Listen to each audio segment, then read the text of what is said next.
குரல் இன்றைய தலைப்பு செய்திகள். சமத்துவ பொங்கல் விழா. திருச்சி காட்டூர் புனித அந்தோணியார் ஆலயத்தில் சமத்துவ பொங்கல் விழா சமூக நல்லிணக்க விழாவாக ஆலய பங்குத்தந்தை ஆரோக்கிய சுந்தரராஜ் அவர்கள் தலைமையில் பங்கு நிர்வாகிகள் முன்னிலையில் நடைபெற்றது.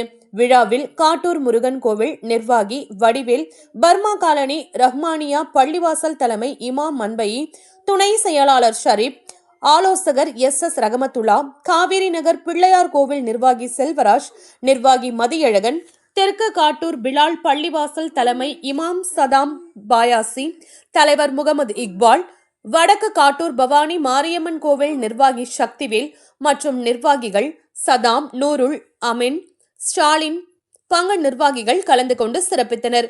நிகழ்ச்சியில் சபை குழுவினர்கள் சிலம்பாட்டம், ஒயிலாட்டம், நாட்டுப்புற நடனங்கள் போன்ற பல்வேறு நிகழ்ச்சிகள் நடத்தப்பட்டு சமத்துவ பொங்கல் விழா சிறப்பாக கொண்டாடப்பட்டது. விழா முடிவில் கலந்து கொண்ட அனைவருக்கும் பொங்கல் வழங்கப்பட்டது. விழாவில் 100க்கும் மேற்பட்ட பொதுமக்கள் கலந்து கொண்டனர். கலாம் குரல் வலைத்தள செய்தியை சப்ஸ்கிரைப் பண்ணுங்க, ஷேர் பண்ணுங்க, பெல் பட்டனை கிளிக் பண்ணுங்க.